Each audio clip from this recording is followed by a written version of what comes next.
DAF News.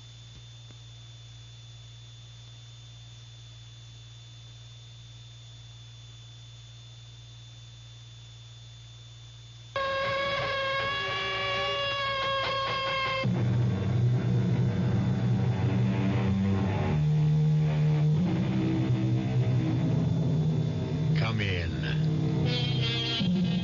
Welcome. I'm E.G. Marshall. Welcome to another fearful earful. And speaking of ears, the story we are about to direct to yours concerns a different part of the facial anatomy, the mouth. Only in this case, the mouth isn't there. Now, if that sounds incredible, listen carefully to the tale of Joe Gannett, who has the great misfortune of meeting up with men without mouths. If you think you're baffled by the mystery of how men can exist without mouths to breathe with, eat with, and speak with, then imagine the plight of poor Mr. Gannett himself. Kitty, I saw another one today. I swear I did. A man without a mouth. Oh, Uncle Joe, you didn't. I'm telling you, I swear it on my mother's grave. He walked into this bar, see? He sat down at the end. He looked straight at me, Kitty, so help me. And he didn't have a mouth.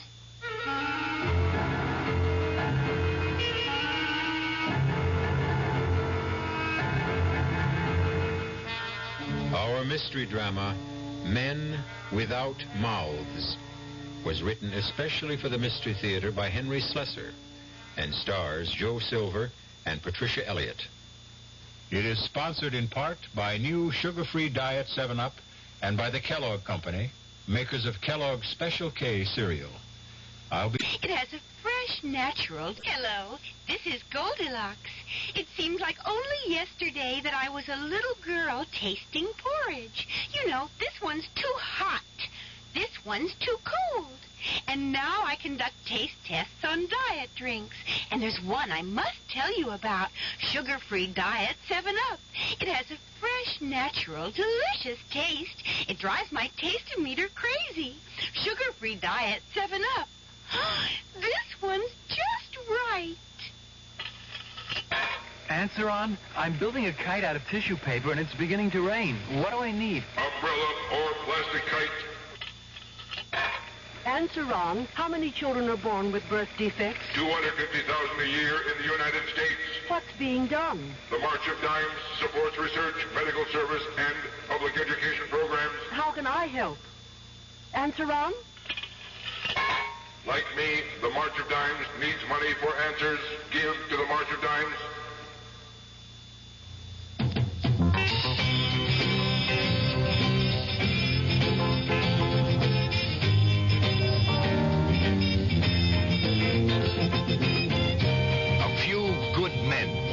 That's what the Marines are looking for. A few good college men who want to lead.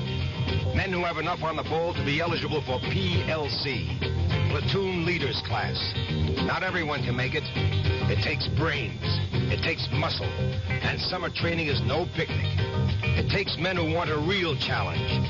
The challenge of leading Marine ground troops, flying sophisticated Marine aircraft, or serving as Marine lawyers. If you're one of the few who can make it, there's financial assistance available during school, up to $2,700 over 3 years. There's even free civilian flying lessons for qualified men. PLC ground, PLC air, PLC law, for a few good men.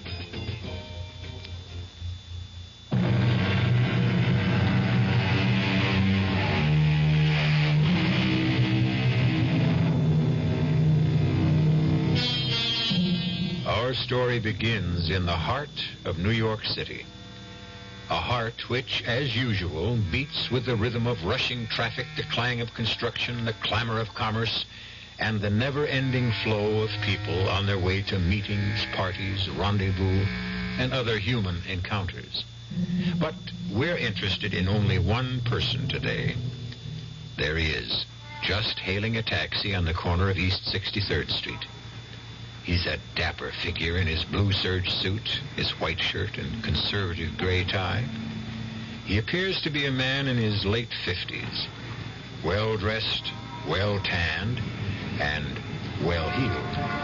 His name is Joe Gannett. Occupation? Retired.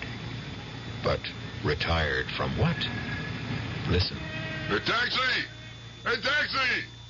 Taxi! 530 West Side Avenue. Right. Nice day for a change, eh?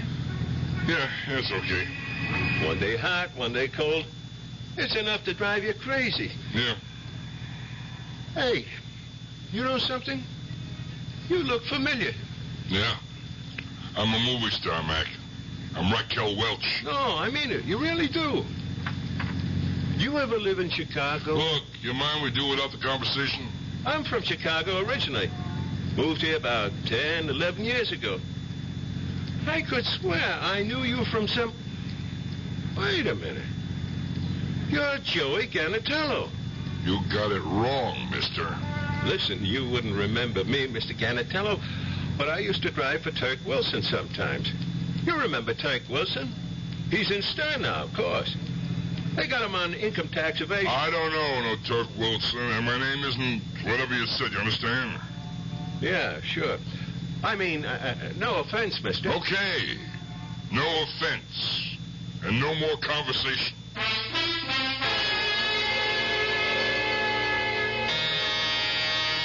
Just a minute. Uncle Joe! Kitty, well, here I am for the housewarming. Oh, you angel. Hey, come on, take it easy. Oh. You're choking me. Couldn't believe my eyes when those things started to arrive this morning. You like it, huh? First the dishes, then the silver. Uncle Joe, that silver. It must have cost a fortune. Hey, do I have to stand out here in the hall, huh? You got a new apartment. Let me in and take a look at it, huh? Of course. Come in. Hey. Only don't look too hard, please. Hey. Everything's still in such a mess. Hey, it looks pretty good to me. Well, I still got to paint the bedroom, and the drapes aren't up yet, and I'm going to cover the whole wall over there with bookshelves. Yeah. Ira's going to build them for me. Oh? And don't you think it was a good idea to break through to the dining room? Makes the living room look twice as big. We'll put up some kind of divider between the two. Hey, who's this we? You got a roommate or something? No, of course Well, not. who's this Ira? A carpenter. No, a boyfriend. Oh, you got yourself a steady, huh? Why do you think he's steady? Hey, listen, the guy is going to build you bookshelves and dividers and all that stuff. Never mind You know. about that. Come on and see the kitchen. Hey, stop rushing me. Hey, how about give me a drink first? Oh, of course. I'm just so excited. You're not sorry now, huh? About accepting all this? Yeah. Oh, how could I be sorry? My own co-op apartment. I just wish you hadn't paid all that money, Uncle Joe. Ah, come on. You know why I did it, Kitty. I did it for your old man. This is the kind of thing Matty Russo would have done if he was alive. No, Uncle Joe. That isn't true. My father could have never afforded anything like this. Well, if he hadn't been so dumb about life insurance... what's the use of worrying about that now, huh? He was my best pal, and you... Well, you're like my daughter now. And if a guy can't help his daughter, then, Oh, if you keep talking like that, Uncle Joe, you're going to have a shoulder full of wet tears. Oh, come on, huh? Knock off that sentimental garbage. Next thing you'll be sitting in my lap, and what would Ira say about that, huh? Uncle Joe? Yeah. I'd like you to meet Ira. Oh, so I was right, huh? It's serious, huh? I do like him. I like him very much. Yeah, what does this Ira do? I mean, besides build bookshelves? He's a doctor. A Hey, nice going, kid. Your mama would have liked that. His full name is Ira Hamill. Mm-hmm. And I didn't just meet him. He was doing some postgraduate work at college. Hey. I've actually known him for almost 8 months. I told him about you, Uncle Joe. Sure, why not? I mean, I'm the only folks you got. I mean, I told him about your trouble. What are you talking about, huh? Now, what made you do a thing like that? I couldn't help it. It just came out. We were talking, and I told him about what happened to you that night. Nothing happened to me that night. It was just a mistake. You fainted. There wasn't any mistake about that. Fainted? What kind of a word is that? Old ladies faint. Me, I just conked out for a couple of minutes. Yes, but the reason... Never mind the reason. You still trying to tell me I'm nuts? I didn't see that guy in the elevator? No, I'm not saying that. Because I did see him. Understand? He was some kind of freak, that's all. And maybe somebody who had a bad accident got himself sewn up. But a man without a mouth...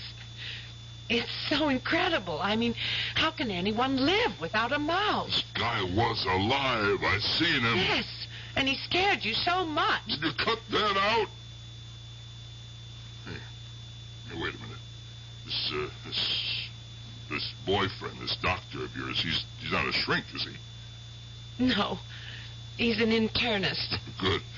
For a minute there, I thought she was trying to make a patient out of me. Ira doesn't have any trouble getting patients. He does very well all by himself. Well, I guess I'll have to meet this terrific guy, won't I? Ask him what his intentions are. That's exactly what my intention is. To have you two meet. Anytime you're free. Me? I'm always free, you know that. Look, why don't you bring him over tonight, huh? To my place. You really mean it? Of course. I'll call that catering joint. We'll order something fancy like that beef Wellington junk, huh? Yeah, we'll open a bottle of that $60 wine and press the pants off. No, we don't have to impress us. Well, sure, why not? Let them think you're an heiress or something. A princess, maybe, huh? Oh, you make me feel like a princess, Uncle Joe. Okay, send that up. Look, make it 2 bottles. Yeah. All right. Yeah, so long. Where's that food? It's not that catering joint. I told him 7 o'clock. I guess that's them, huh? Oh, my God. No, get away from me. Get out of here. Get out of here. Go away.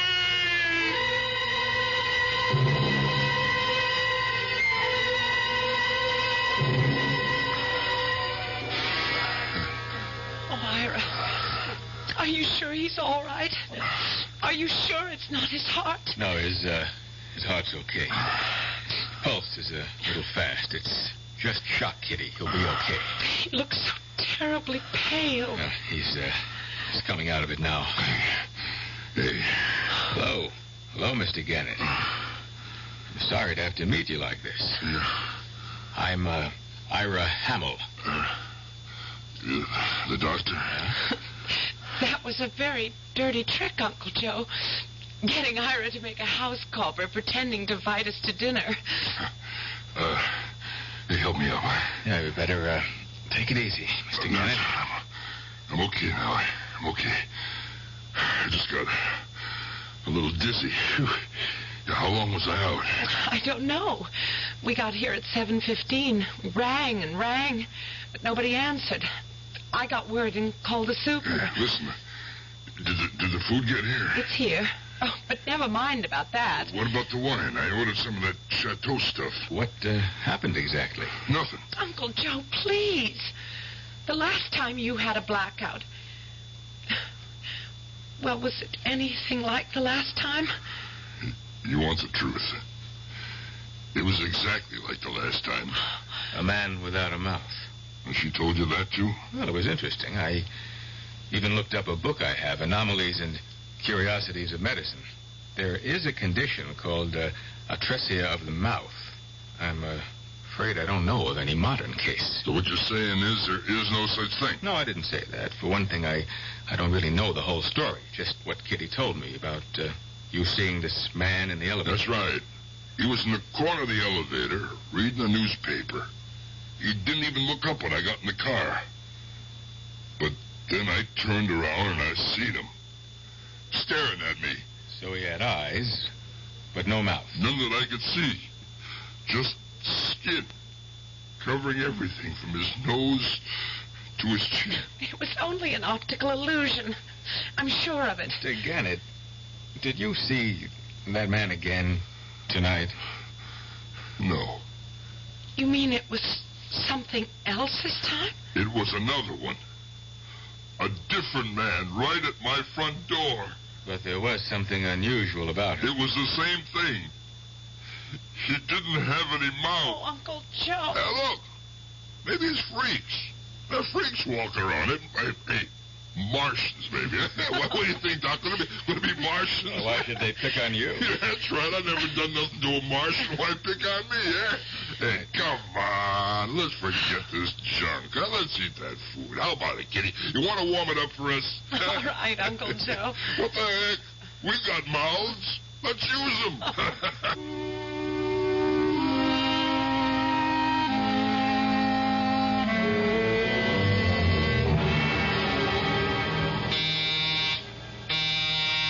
I'm coming. Oh. What are you doing here, Doc? Is it all right to come in, Mr. Gannett? Is Kitty with you? No. In fact, Kitty doesn't even know I'm here. Yeah? And why are you? I just thought you and I could have a private conversation, if that's all right. Let's make it some other time. I was taking a little nap. I'm not feeling so hot. Well, maybe I can help. I am a doctor. It's nothing serious. I think maybe I just bumped my head when I took that fall the other night. You want me to have a look at it? I said no. If I wanted a doctor, I'd call one. Well, I'm not here as a doctor. I'm here as Kitty's fiancé. Fiancé? Hey. You mean you two are engaged? That's right. Well, okay. Swell. I'm glad for you, for both of you. I know Kitty means a lot to you, Mr. Gannett. Sure, she means a lot. Her old man was my best friend. She's a kind of a legacy. She thinks a great deal of you, too. She considers you her entire family. Look, you want my blessing. You got it. You just treat my girl right. That's all I ask. I didn't come for your blessing. I came to ask you a question. Yeah? About what? About you and the syndicate. What was that? I know something about you that even Kitty doesn't know, Mr. Gannett. I know what you used to do for a living.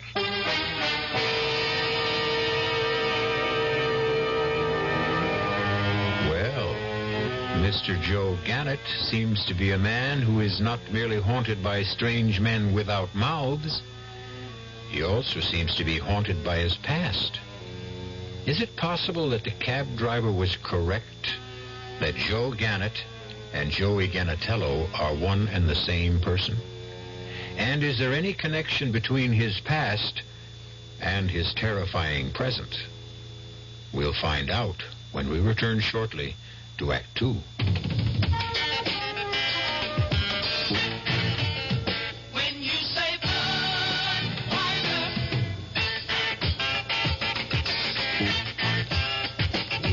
Say, Bud, you've said a lot of things nobody else can say. When you say, Bud, you've gone as far as you can go to get the very best. Yeah. When you say, Bud, you tell the world you know what makes it all the way. When you say, Bud, you say you care enough to only want the king of beer. There is no other one. Only something less. King of beer, being all the rest. When you say Budweiser, you said it all. You said it all. Anheuser-Busch, St. Louis. Your contributions to care have given help and hope to millions of needy people around the world. When they were hungry, you nourished them. When they were thirsty, you brought them safe water to drink. When they were sick, you made them well. When they were homeless, you provided them shelter. When they could not read, you helped build their school. When they were without hope, you showed them how to help themselves. CARE, the International Aid and Development Organization. By helping one human being anywhere, you help mankind everywhere. People who need care need your help. Please send your dollars to CARE, Department 2, New York 10016.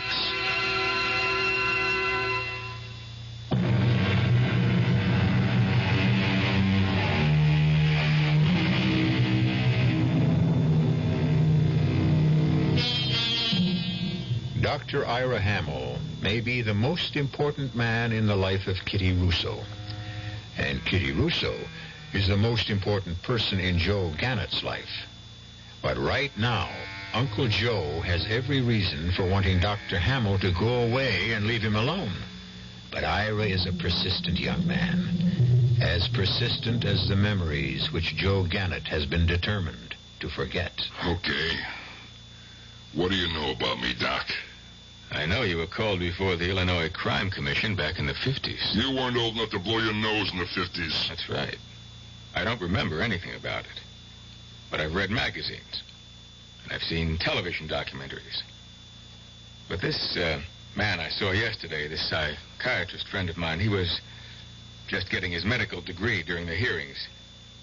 He remembered you, too. Did you say psychiatrist? I thought it wouldn't hurt to have his opinion. About whether I was nuts, huh? Oh, he didn't give me any diagnosis. He said he wouldn't even try, not on the basis of such slim evidence.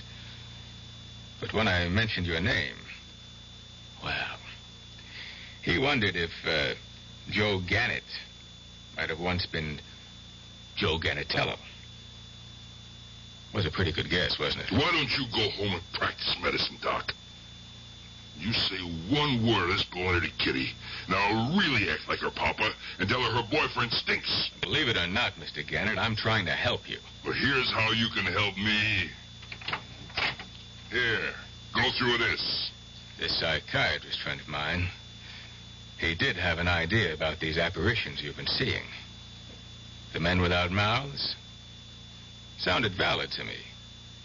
He did, huh? If you want me to tell you what he said, shut the door. Okay. Tell me. He said there was no doubt that they were hallucinations. But the pattern was fairly clear, given your background. What's that got to do with it? What does it bring to your mind? The idea of a man without a mouth. You tell me. All right. Someone who can't talk. Isn't that obvious? Man without a mouth is silenced. Mouthless men tell no tales, just like dead men. What are you trying to say, Buster? You calling me a murderer? I'm just reporting my conversation, Mr. Gannett.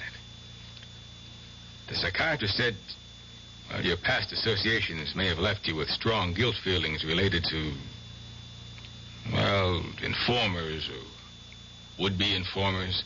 That's not an accusation, just an analysis. You all through? Well, the only reason I'm telling you this is because it might help. The only reason I want to help you is because of Kitty. I'd jump off the George Washington Bridge if Kitty said jump, Ira. Okay, you jump off bridges if you want to. You do anything you please, Doc, except for one thing. You don't say one word about this to Kitty. She really doesn't know, does she? One word, and I'll wrap your diploma around your neck, you hear me? I wasn't going to tell her, Mr. Gannett. I don't want to see Kitty hurt. I love her. Just as you do. Now you can open that door again.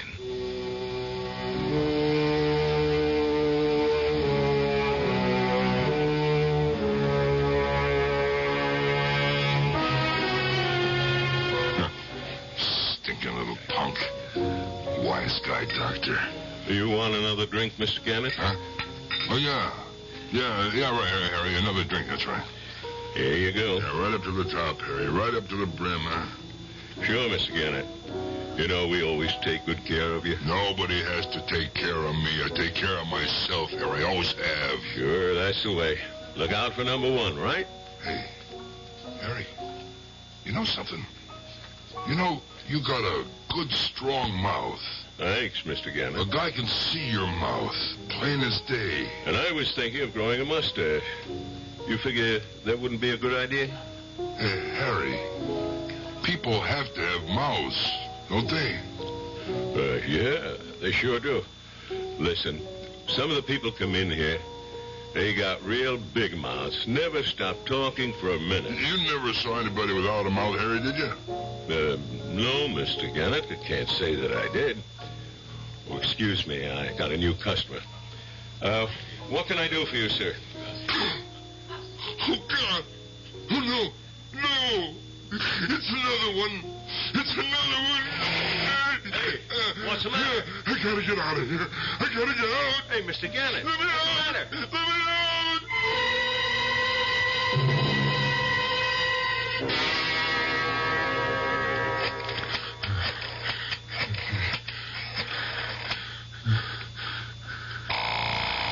Come on, Kitty.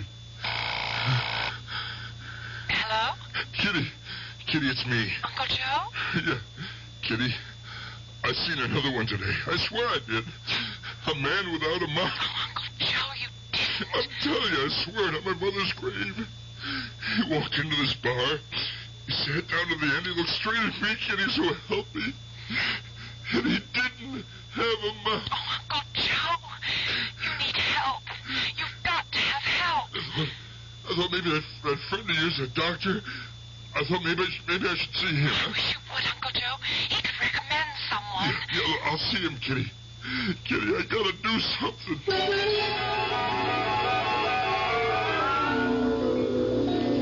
Please. Sit down, Mr. Gannett. Thanks. You've, seen another one, haven't you? Now, listen to me, Doc. I know you think I'm nuts. I ought to be seen as a psychiatrist, not a guy like you. I'll be happy to give you the name of someone. No, wait, now listen to me. I couldn't take that. I mean, going to a shrink. I'm just not the type. But with you got a good head on your shoulders. I can tell. I'm not a psychiatrist. But you can help me. I know you can. I got ghosts haunt me, just like you said. I never believed in ghosts before, but maybe I've got to believe now. I'm not a spiritualist either. Look, I figured two ways. I could go to a doctor, or I could go to church and talk to a priest. Both might help. That's one thing psychiatrists and the church have in common. They know that confession is good for the soul. What do you mean, confession? It's the root of the problem, isn't it? Guilt feelings build up pressure in the mind. Sometimes the pressure becomes unbearable and, well, there's some kind of explosion. What, you mean in the brain? Well, you might have been right when you used the word ghosts. The ghosts of the past may be haunting you, Mr. Gannett. The past, always the past. Why do you have to keep bringing that up? Isn't that the whole point? No. Where do these ghosts come from? From hell, that's from where. You mean they're ghosts of dead people? I knew I shouldn't have come here. I knew it'd be a waste of time. Now, wait a minute, So Mr. long, Gannett. doctor. You were right. You're no shrink. Maybe you're not any kind of doctor. Wait, Kitty and I are having a party in a couple of weeks, an engagement party. Have a good time. No, we want you to come. It's important to Kitty that you be there. I don't like parties. So long.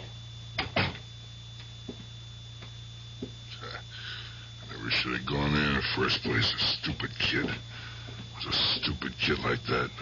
Hey, watch where you're going, mister. Oh, no. Oh, no.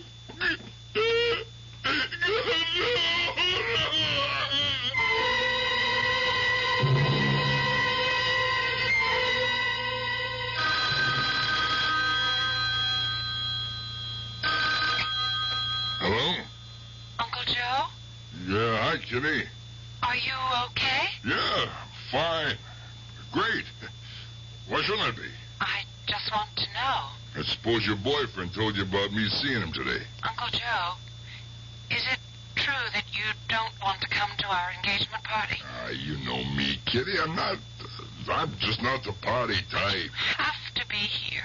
All of Ira's relatives are going to be here, and there won't be anyone at all from my side. Oh, honey, I just can't make it.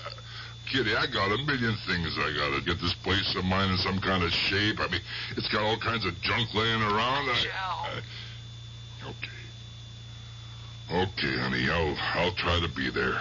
It's next Friday, 8:30, right here. I'll try, honey, I will. So long. As long as I don't go nuts before then. Maybe I should clean up the junk around here. Look in that closet. Oh, look at all that junk. This Christmas stuff I ain't even opened. This old typewriter, I should give that away, get rid of it. What am I going to do, write a book? That's the thing, all right. Confession's good for the soul. I had to put down a whole story like the doc said. Maybe he's right about it. I couldn't even write a postcard. Wait a minute. How about this? Hey, the tape recorder one Kitty gave me last year. Jeez, I never even touched the thing. See, how does this thing work anyway? Yeah, on, off, record, stop, rewind, play. Well, there's nothing very hard about that. Let's see, where's the microphone here? Oh, yeah, it is. It plugs in here, I guess. Yeah, that looks right. Now what? Press the record button, right? Yeah. Testing 1, 2, 3. Testing 1, 2, 3. Okay. See how that sounds. Okay, press the rewind button now. Then press play. Testing 1, 2, 3. Testing 1, 2, 3. That's easy enough. Only, how easy is it going to be to confess? Well, only one way to find out. Try. My name is Joe Gannett. No, that's not starting off with the truth, is it? My name is Joey Gannatello. In 1945, 46, I shot and killed a man named Ricky Natans. What the heck am I doing? Am I crazy? I can't put that on tape. That's crazy. I can't. Wait.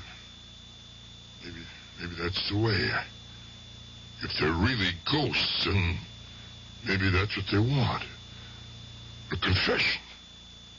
Sure, why not? Nobody will hear it.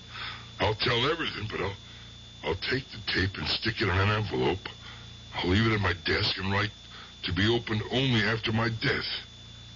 Maybe that'll make them leave me alone. My name is Joe Gannett. I used to be called Joey Gannatello. I was born and raised in Chicago. I worked for a man named Turk Wilson.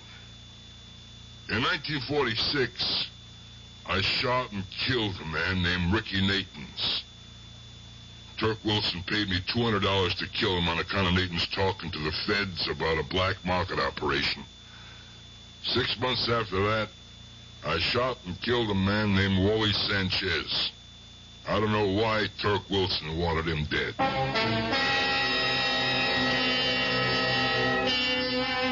A tape recorder is a wonderful device, a very useful tool in all sorts of situations. And if confession is good for the soul, you might even call it a confessional box. But will it be the right answer for Joe Gannett? Will it provide him with the magic formula to rid him of all his mouthless phantoms? We'll find out when I return shortly with Act 3. And now, another story of the ball and chain, as Kellogg's Special K presents The Library. Welcome to the public library. May I help you, sir? Yes, I'd like to check out... Famous Laundromats of the World by Audrey Schnorbart. Sir, excuse me, but isn't that ball and chain you're wearing just like the ones they use in the Kellogg's Special K commercials? This ball and chain? Yes, that one. How are you going to get rid of it? Well, lots of good exercises, and by eating smart at every meal, starting with the Special K breakfast. Don't you have to watch your calories? Yes, and the Special K breakfast is less than 240 calories. Less than 240 calories? Right. A 1-ounce bowl of high-protein Special K, 4 ounces of skim milk, tomato juice, and coffee. It's really tasty, and it's going to help me get rid of this ball and chain. I'd say it's long overdue, get it? Your happy ending could begin with the Special K breakfast from Kellogg's. The Veterans Administration helps people in little ways. A veteran, let's say, is trying to get an apartment. He is filed to go to school under the GI Bill. He's not getting any money, but he's entitled. Well, what's wrong with writing a letter saying that under the law, this man is entitled to receive $220 a month for attending school on a full-time basis? Believe it or not, he can take that letter with the little job, take it to the real estate people, and because he has an additional income of $220, although he isn't receiving it, it makes his chances of getting that apartment much better. And this is what I mean about the little things. Going beyond the duty every once in a while. Just go a little bit out of your way to help someone. That's my philosophy. To me, these are little things, but big things to that person. A big thing to that person. At VA, we try a little harder to help.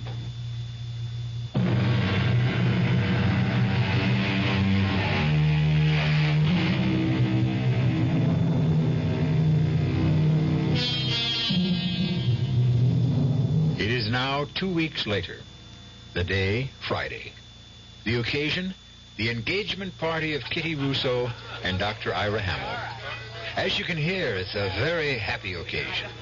But for Kitty Russo, it becomes even happier when the doorbell rings again and she opens it for a very important guest. Uncle Joe! Hey, Kitty, well, here I am, just like I promised. Oh, Uncle Joe! I almost gave up hope. Well, what for? Didn't I say I'd be here? You never said it very convincing. Hello, Mr. Gannett.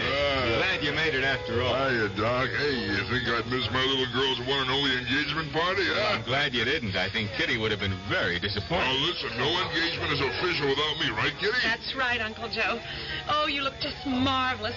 Ira, doesn't he look well? Oh, yeah, you look fine, Mr. Gannett. Been feeling okay? Me? I'm feeling like $1 million. Oh, it's so wonderful to hear you say that. And then you haven't had any more, trouble. Would you like passing out? No more of that. No, I didn't mean just that. It's all over, Doc. The whole problem. It's all over and done with. Then you're not seeing anything peculiar these days. No, I figured out what the whole trouble was. Yeah, I changed my brand of booze. Uncle Joe, come on. That's what it was. I changed my booze. I changed my reading glasses. Hey, speaking of booze, how do you get a drink in this joint, huh? You come on with me. I'll show you where the best booze is. Go on. Say, is it really true? Have the hallucinations stopped? Stopped cold, just like that. Oh, I'm really glad to hear that. So am I. For a while back there, I thought I'd have to take a trip to the funny farm, you know? But it hasn't happened once in the last 2 weeks. Well, that certainly gives us something to drink to, doesn't it? Yeah, we'll drink to Kitty, Doc. I mean, Ira. Yeah. You like scotch, right? Yeah, scotch is fine. Listen, Ira, I said a couple of things here that weren't so nice. I hope you can forget. No, I didn't take any offense. That's good. You marrying Kitty, that means you'll be stuck with me too, huh? Joe, why do you think it happened? What? Losing your ghost.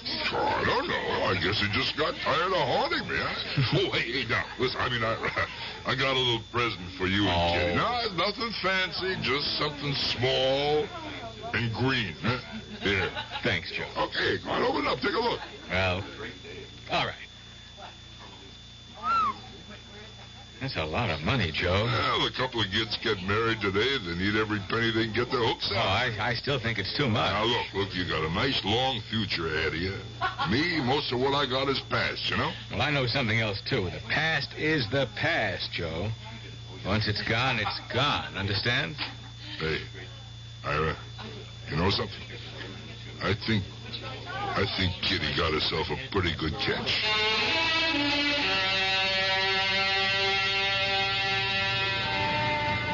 Oh, come on now, honey. You don't have to do this. I can get my own taxi. It's all right, Uncle Joe. I just want to make sure you get home all right. Oh, yeah. I know what you think. You think your Uncle Joe is drunk, huh? That's what you think. You just had a very good time. Well, I had a very good reason that my little girl is getting herself engaged. Hey, now look at that, huh? You see that? See what? That lady, there's some nerve, huh? Hey, lady! We were here first. Don't worry about it, Uncle Joe. There'll be more than one cab. Yeah, people shouldn't do that. It's not nice to do that. Hey, lady, you're trying to steal our cab? Excuse me, honey. Uncle Joe. Now, listen, lady, you can't do... Oh, my God. Oh, no mouth. Uncle Joe. No. Come back. No mouth. Please. No mouth. Uncle Joe!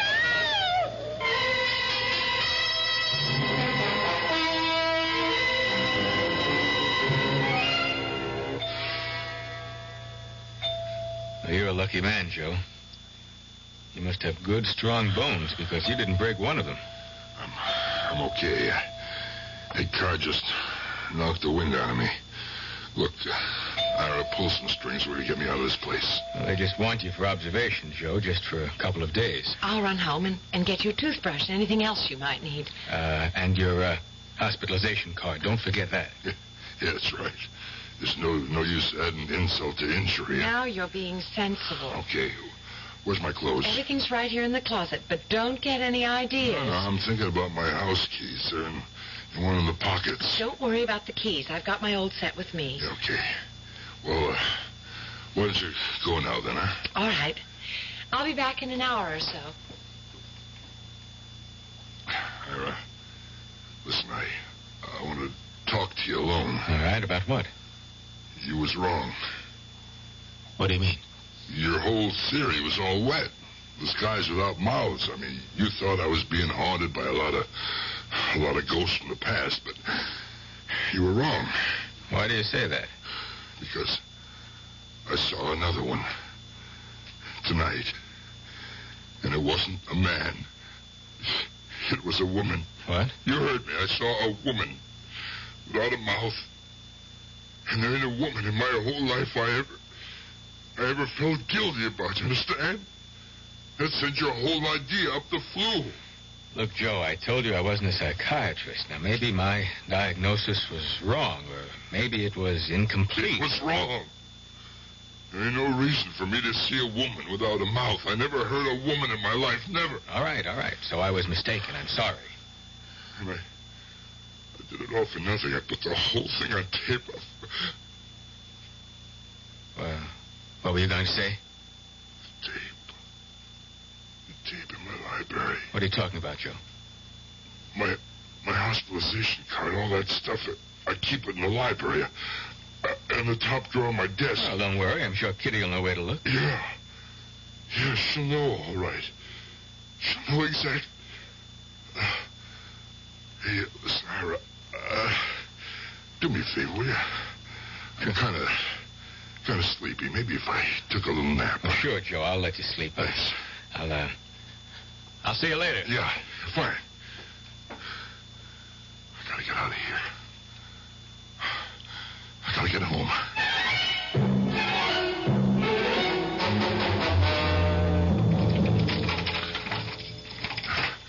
Maybe she didn't find it. Maybe she didn't even look in that envelope.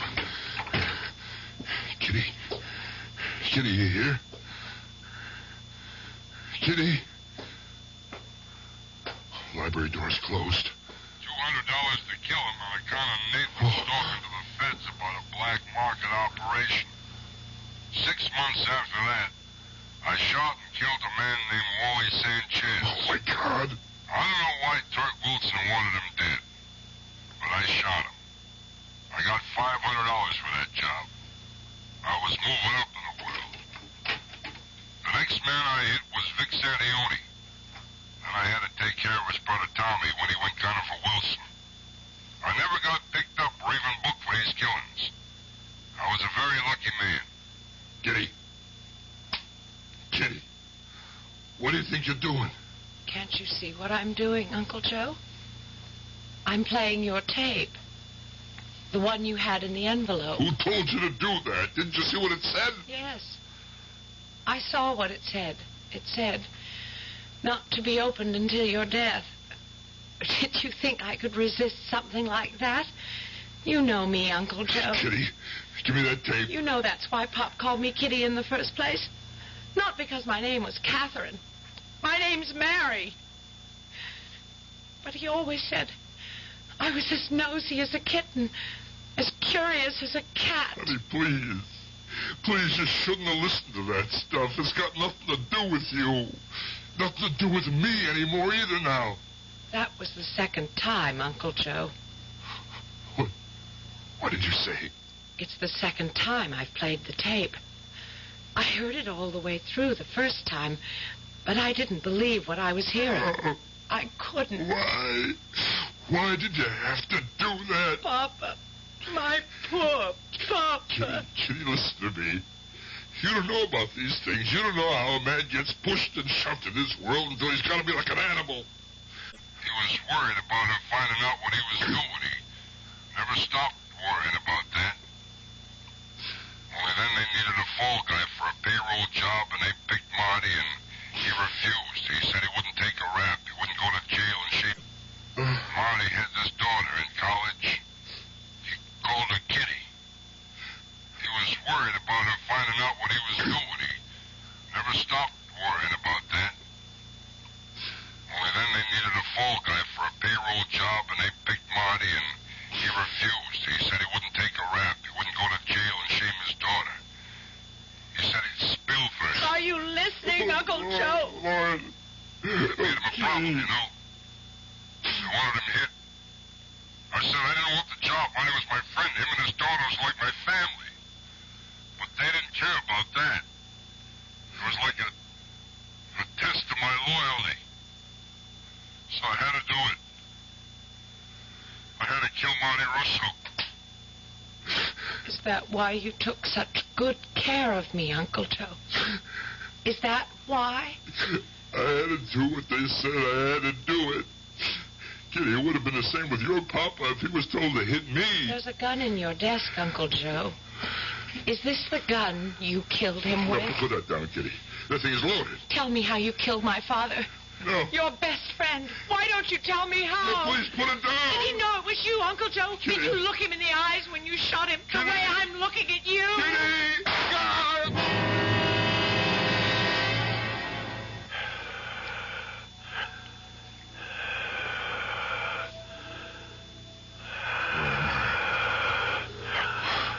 What kind of place is this? It sounds like the whole room is breathing. I can hear it breathing. What does that mean? Do I hear myself? That light. I never saw a light that big. But it's not the sun. I can't open my eyes. It's too bright. But I gotta open them. I gotta see where I am. No! Oh, they're here! All of them. The men without mouths. They're all around me. And the woman without a mouth. No! Get away from me! Go away! Go away!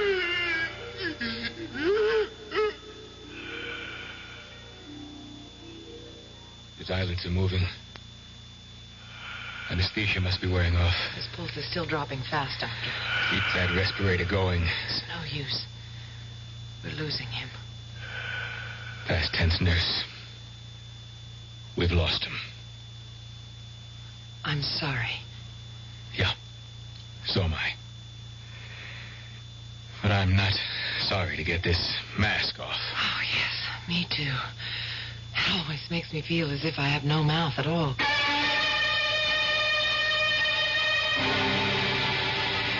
Well, it seems that Joe Gannett was seeing ghosts, all right. But in this case, they weren't the ghosts of the past. They were the ghosts of the future. Men without mouths, clustered around an operating table, not trying to destroy his life, but attempting to save it. I'll be back shortly. Hi, Ms. Goldilocks here. Professionally taste-testing diet drinks can be very difficult, but I've just had to bear with it. Then I found sugar-free Diet 7-Up. It doesn't taste like other diet drinks. It's fresh, light, natural, delicious. Sugar-free diet 7-Up tastes so good that I've taste tested it hundreds of times, and each time I've given it my seal of approval. Yes, this one's just right. Expecting a baby? Plan to refinish that old crib? If so, make certain that the layers of old paint are completely removed and the new paint you use is labeled non-toxic. Also, remember to check all crib surfaces. There should be no sharp edges. If the teething rails are damaged, they should be replaced. For free detailed information concerning crib safety, write Cribs, Washington, D.C. 20207. A public service message from the U.S. Consumer Product Safety Commission.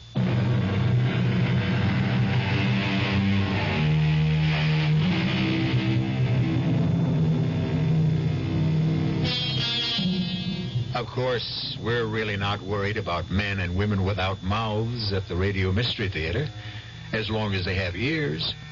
And since you seem to have a pair of ears in good working order, we hope you'll turn them to our wavelength again. It's our purpose in life to show you that sometimes it's fun to be afraid. Our cast included Joe Silver, Patricia Elliott, Ira Lewis, and Dan Acco. The entire production was under the direction of Himan Brown. And now, a preview of our next tale. Hey, that's wonderful. That's just like a magician I saw once. It's not magic, Effie. It's a natural power. I read somewhere that most of us use only a small portion of our brain potential, less than 5%. You mean that anyone can do what you just did? Sure, most people can. I'm sure of it. Oh, hey, Joe, will you teach me? Will you show me how you did that? If you want to, I can show you that and much more. Like what? Well, like hear what I have in my mind without my saying a word. Hey, that'd be neat. We could talk and nobody would hear us. I could show you how to move objects from across the room. We could clean up from here. I could even teach you how to fly. Yeah, like Peter Pan. Hey, look, I'm flying. Hey, you mustn't joke about it, Effie. Oh, hey, I'm sorry, Joseph. Listen, I wasn't making fun of you. I was just happy. Never make fun of me, Effie. You're frightening me. It's all over now. Let's finish the dishes. Radio Mystery Theater was sponsored in part by Anheuser-Busch Incorporated, brewers of Budweiser. This is E.G. Marshall inviting you to return to our Mystery Theater for another adventure in the macabre. Until next time, pleasant dreams.